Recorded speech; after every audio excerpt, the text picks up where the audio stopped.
Madre mía, qué vergüenza, chaval.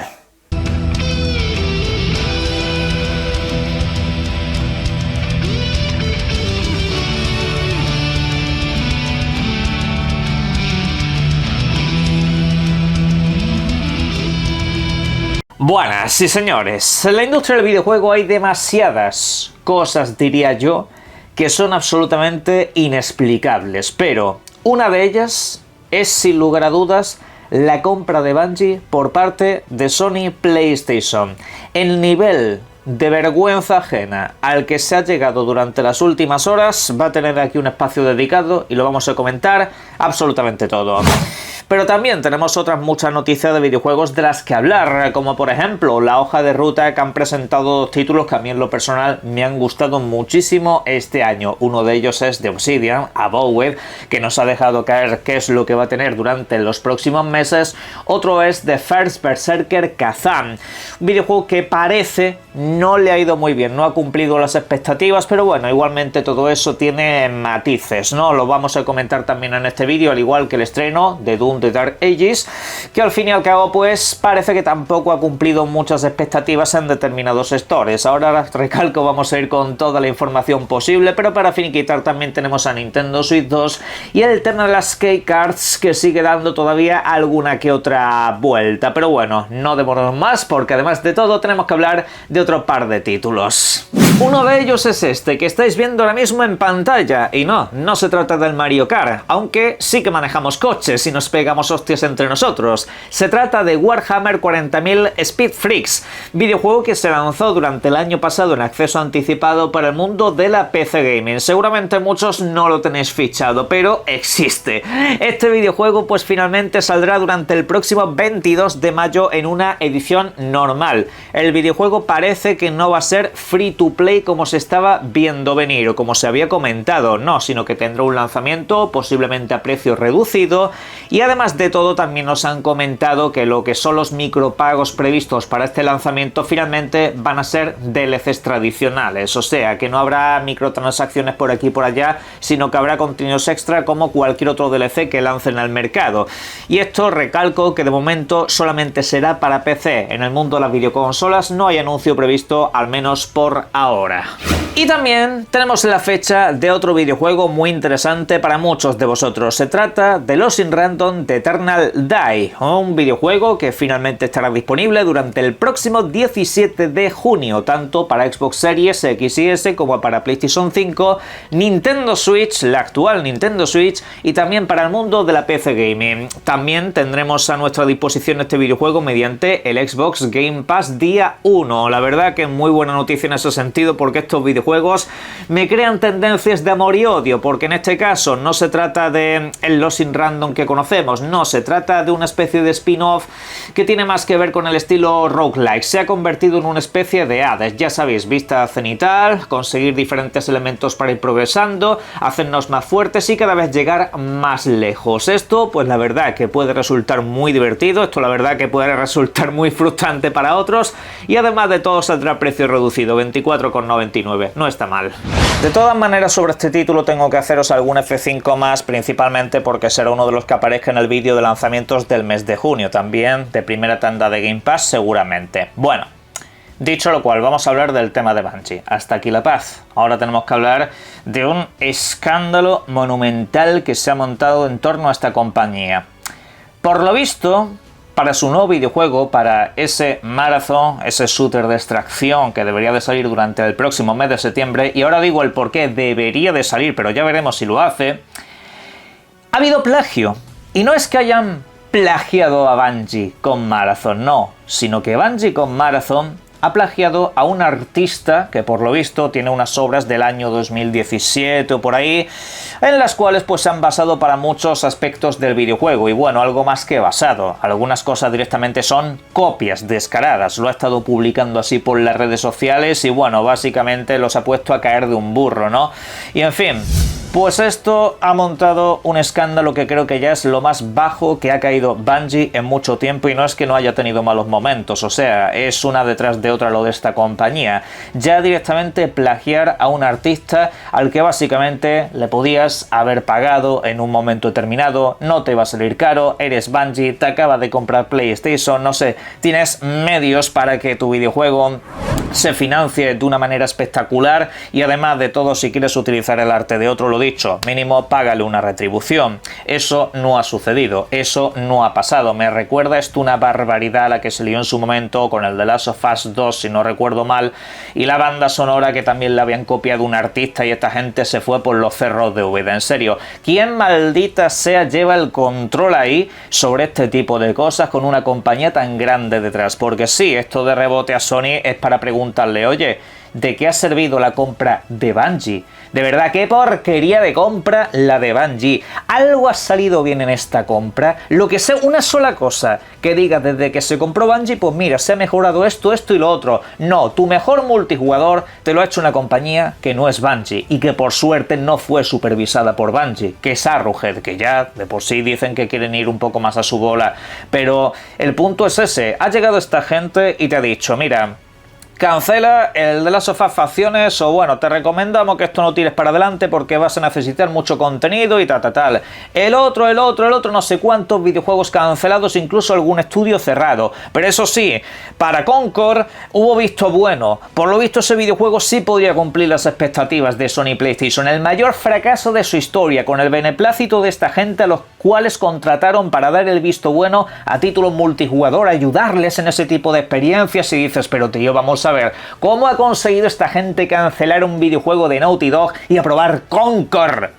¡Concord! Han aprobado Concord. Y ahora con esto, ¿sabéis qué es lo que puede llegar a suceder? Dice que van a tomar medidas. Han despedido al tío que por lo visto cogió esos artes conceptuales. ¿Cómo que has despedido al tío que cogió esos artes conceptuales? A ver, eso lo pudo haber puesto él y todo lo que quieras, pero tío, ¿quién ha revisado esa porquería? ¿Quién ha revisado eso? Es curioso, porque de Marathon casi lo único que podía decir yo, mira, esto la verdad que está muy guay, es el arte. Digo, a mí, pues el arte de Marathon, digo, oye, pues mira, qué curioso, un arte así moderno, tal y que cual, a mí me había llamado la atención.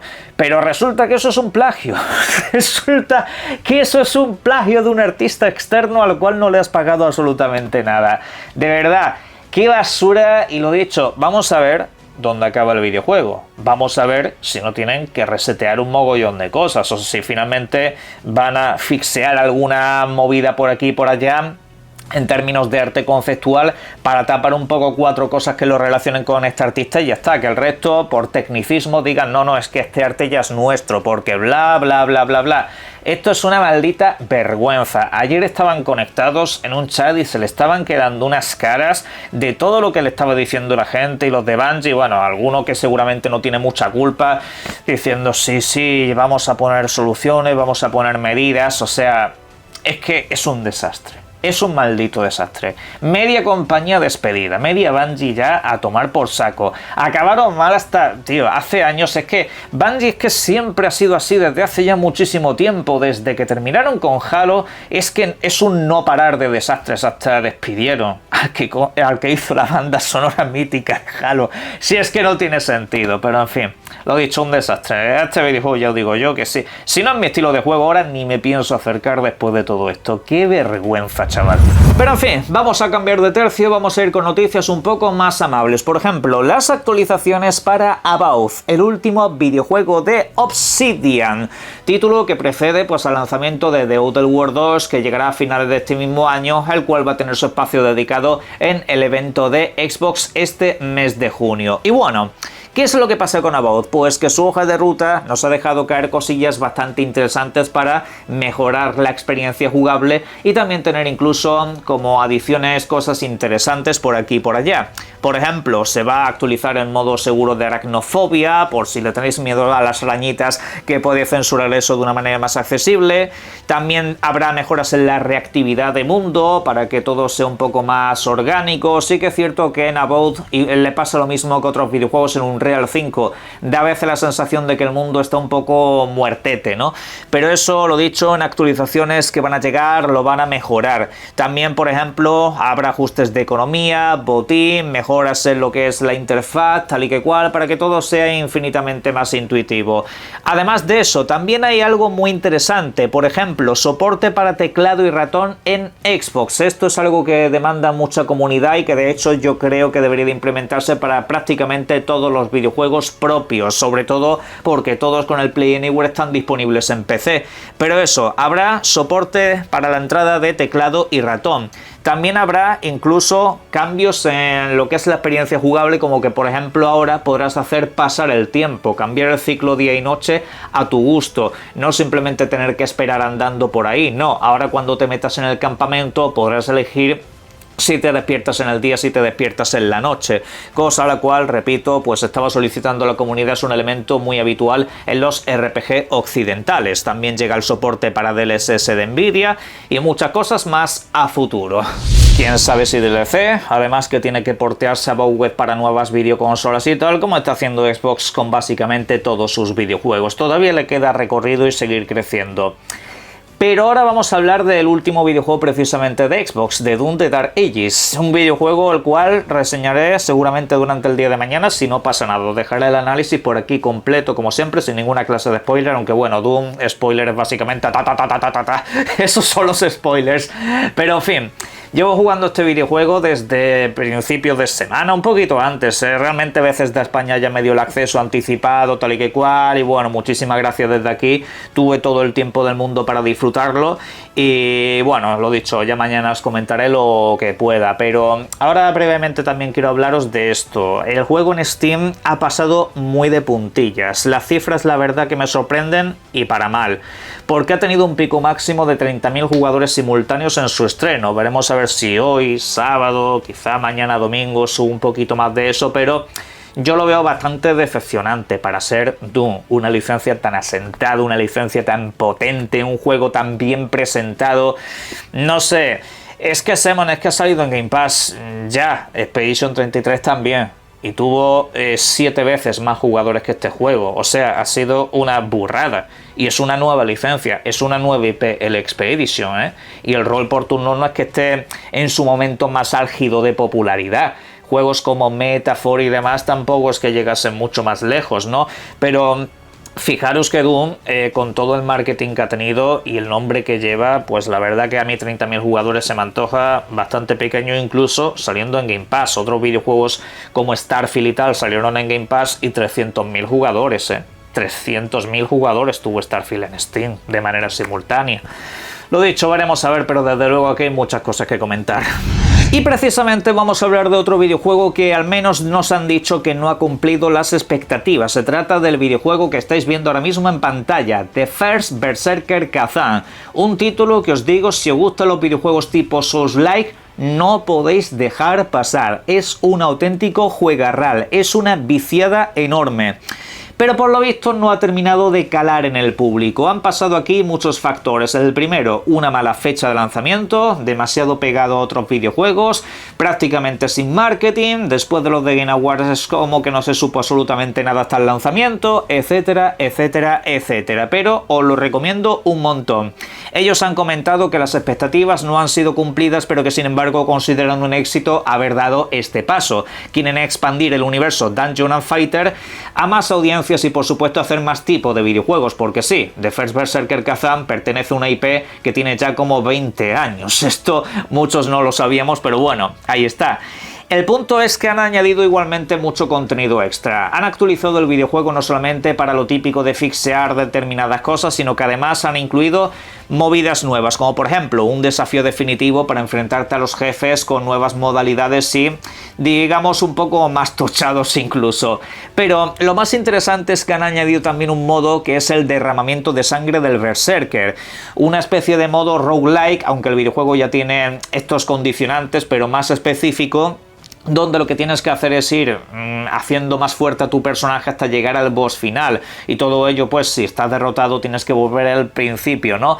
Vamos, un roguelite de toda la vida. En ese sentido pues tengo ganas de echarle un tiento. Luego han añadido también el crisol del gran general, que es derrotar de manera consecutiva a todos los jefes de un grupo usando, digamos, un equipo y recursos limitados. Lo dicho, más desafíos para que lo pases bastante mal, pero bastante interesantes. Bueno, pasamos a hablar de las míticas keycards para Nintendo Switch 2, un tema que ha traído mucha polémica en los últimos tiempos, un tema que he intentado aclarar como 7000 veces y a muchos todavía no les entra en la cabeza. Esas tarjetas que no tienen incluido el videojuego completo, sino que hay una parte que es descarga sí o sí. Ha sido especialmente llamativo en videojuegos como el Puyo Puyo Tetris, Bravely Default, que son títulos que ocupan muy poco, pero aún así te piden una descarga. Bien, Nintendo ha dicho que con sus propios videojuegos eso no va a pasar, que ellos, sus títulos propios, o bien son una cosa muy pequeñita que va a estar solamente en formato digital.